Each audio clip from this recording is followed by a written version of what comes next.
And nobody wants to vote for a one-issue guy. Duncan Hunter. What about the immigration bill that failed that McCain was attached to? And that's when he took his real big hit.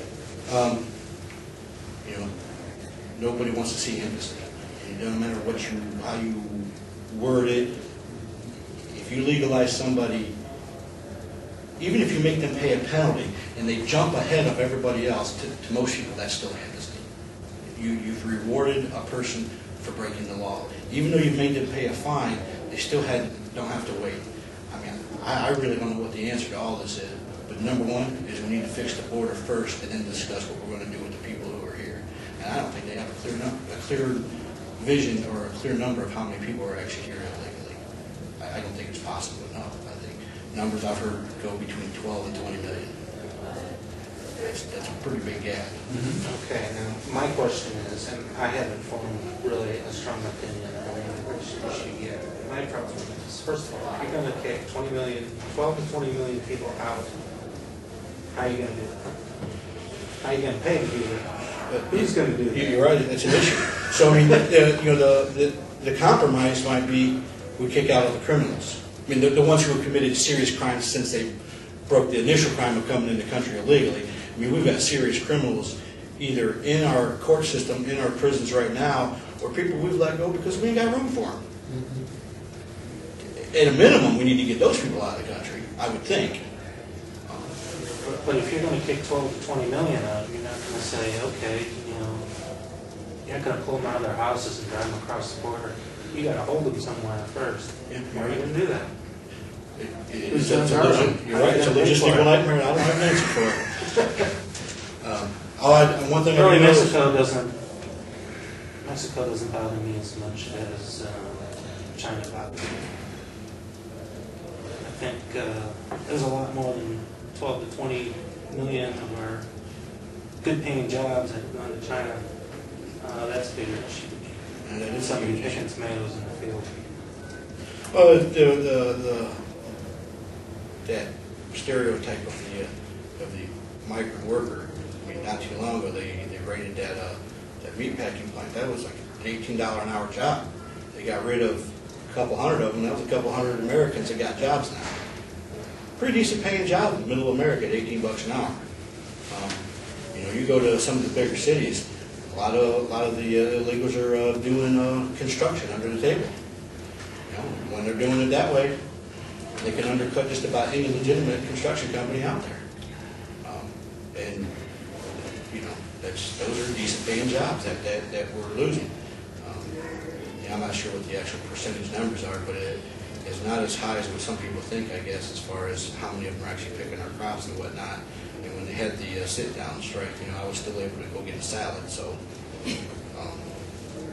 but yeah, you're right about China. China is a big issue, and Russia is a big issue too. That people need to be taking notice of, because as the oil prices keep going up, the guy in Russia, he desires to have a new Soviet Union more than I want a steak. And I'll tell you, I'd like to have a steak real bad most of the time. To me, that's worrisome, especially when you've seen them partnering up with Iran a little bit, they buddied up with Syria a little bit. You got China also. You got China also making some of the same little buddies. See, China, the deal with them is, if our economy collapses, their economy collapses, because we are their economy. I mean, okay, they feed our lust. Okay, so but they're cheating with their devalued currency. Oh yeah, they are. I'm worried that if we're not past the point already, we're going to be past the point where we're not going to be able to do anything about it. And this is kind of winds up, some people conspiracy nuts, so I guess think this or whatnot, or I don't know. But how do you hold companies accountable who outsource to India and to China and to these other places and close plants here because they can outsource? I mean, if you've ever talked to someone in accounting at any company, you end up talking to someone who is living in India or somewhere else, and not that you can understand them anyway, but I'll let my wife deal with that. what a sweetheart you are. But you know, I guess that's the thing is, to me, companies are not being made responsible for outsourcing. I mean, yeah, it's saving them money, but they're not passing it on to the consumer. Well, They're putting it in their pockets. All the free trade agreements that we've signed on to is basically allow them to legally and socially acceptably do that.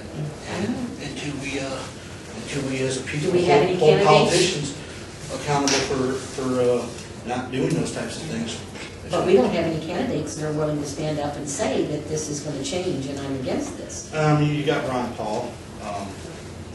He seems on a lot of issues seems like a bit of a kook when it comes to money, finance, trade. I think the guy is spot on a lot of things. I think he may go a little too far sometimes, but he wants to get us out of like NAFTA, WTO, CAFTA. And the AFTAs that we got have always hurt us somehow. What about Ron Paul? I mean, he's gotten a whole lot more legitimate raising the dollar amount he has. Did you hear about his latest thing though? I guess, he, on Monday, I guess it was, he had that one-day internet fundraising thing, and it turns out a lot of people were identity thieves who were testing out the credit cards. No, I didn't hear about it. I heard about the record thing. I didn't hear about the follow-up. They had to give some of that money back. Well, a lot of the candidates that's happening to them. I don't know, I haven't paid a lot of attention to Ron Paul, but I think the Libertarian, he is a Libertarian, he's not a Republican.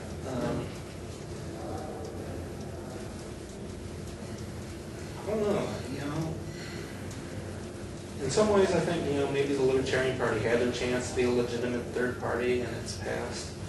But in other ways, other times I think it would be a great thing if we had a legitimate third party.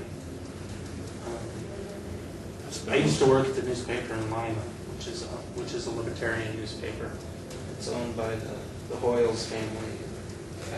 Hoyles was a big mover and shaker in the libertarian movement. They're different now. That paper, I'll tell you.